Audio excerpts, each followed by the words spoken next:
galaxies, extended until we can, like, go to the moon, build a CD that doesn't hiss, and so on. That's the upside of the system. Now, the problem Marx saw was that those two imperatives can come into contradiction.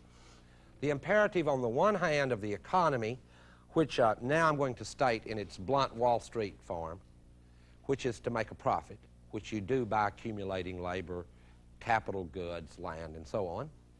That imperative to create a profit versus the imperative to fulfill all these new needs. So, for example, and this is another classic example, solar energy, which is technologically available, and so it comes in conflict with the imperative, however, for profit. In other words, there are ways to make it. And when you hear these words, you know you have a contradiction of the kind Marx discussed. When you hear the words, we have that technology, but it's not cost effective, that phrase means we have the social forces of production to build it, but it is not consistent with our social relations based on profit. That's all not being cost effective means. It doesn't mean the technology isn't better, won't meet more needs, won't be safer, won't be better for the environment. It just quite simply means that you have a contradiction between social relations that have these needs and the way that they're controlled by an economy that wants profit. And solar energy is only one among many similar examples. There's all of these sort of old truck driver stories about the ball bearings they use at NASA. I don't know if any of those are true. You always hear these sort of stories. Well, at NASA, they have ball bearings that are practically frictionless, and if we had them in our cars, we'd get 7,000 miles a gallon. Well, I don't know if that's true, but it could be, because clearly our technology, if we can get to the moon, we could build a better ball bearing that would triple gas mileage. That seems fairly clear, that that's within the capability of our technology, and much else besides, that won't be pursued because it's in contradiction with these economic imperatives. Now, what does all this have to do with the kind of lives people lead and morality? Well, everything. Because, as I tried to argue throughout the course, you give one society sort of Greek tragedy, the theater, and so on, and Greek ideals as a sort of model for how they live, and you get one kind of human being. Renaissance art, you get another kind of human being and other human projects. And then you get the Brady Bunch, you get another kind of human being and another set of human projects.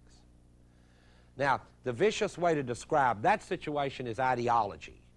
But it's an empty term. It simply means that if you want to know how someone thinks, look at how they dress, who they hang out with, where they live, right? The kinds of folks they went to school with, sort of how big is their bank account, and you'll pretty much know where they're coming from, which is the banal West Texas way of stating Marx's theory of ideology. And it's right. It's true. You pretty much do. And it's not a rigid theory. It's not like you're never surprised, but you're rarely surprised. It's the best rough generalization about social relations that I know of.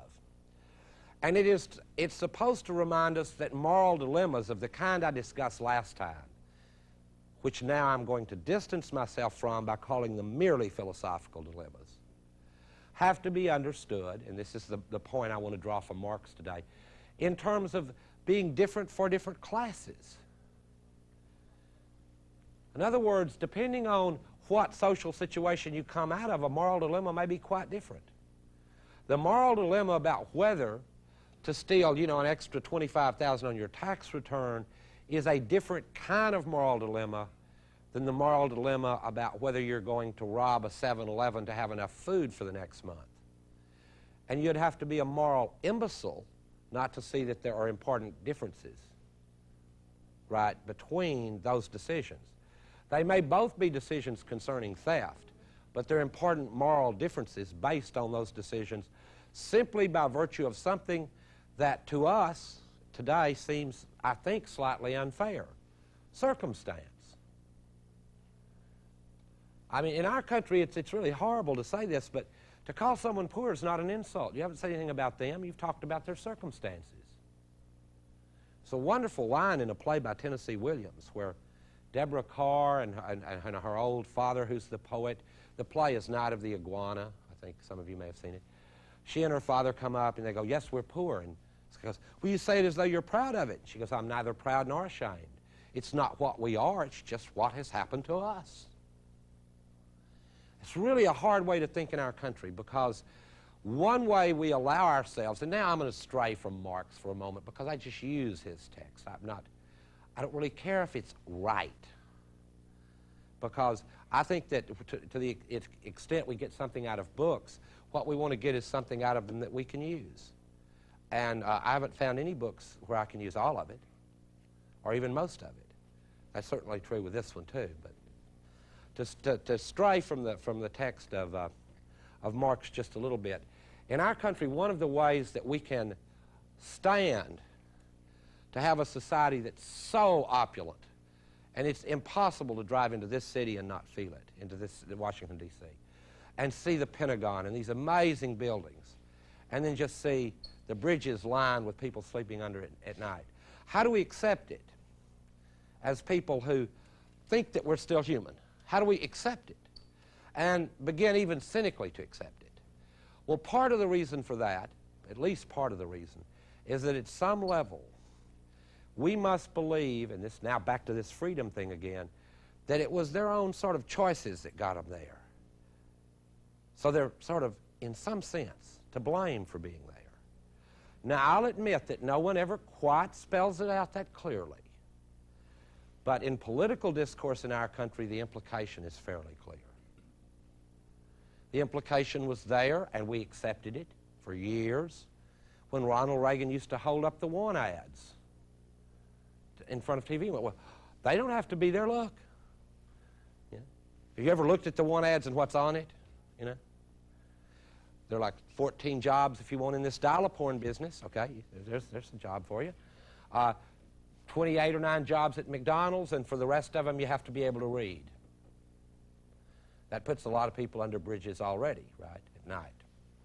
So a notion of freedom and a society that can become so callous to the minimal demands of what Marx called human requirements. Human requirements. It's not utopian to demand human requirements. That's the standard objection to any time you use the word Marx. So that's why I'm sort of getting away from it now. It must be utopian. No, it's not utopian to demand in a world with this kind of technology, with that as a moral demand of society, feed, clothe, and house its people. A society that doesn't do it with the kind of technology and the wealth we have is beneath contempt and makes a mockery of all the previous history of civilization. And to the extent that we're silent and among such brigands, we're brigands too. It's despicable. It's disgusting. And we've lived with it. And it seems like it's getting more support every day. I don't know. Looks like we're in a very dark time.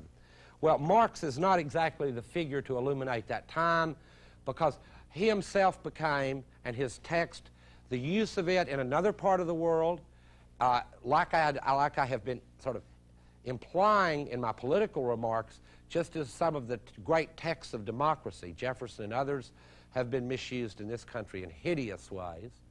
I think it's more than obvious now in Eastern Europe, in China, in the Soviet Union, that the forms of what I call state capitalism over there had very little to do with the work of Marx. I had a student friend visit the Soviet Union, and the least visited place there, and this was back in the Khrushchev period when they were not quite so, you know, stirred up.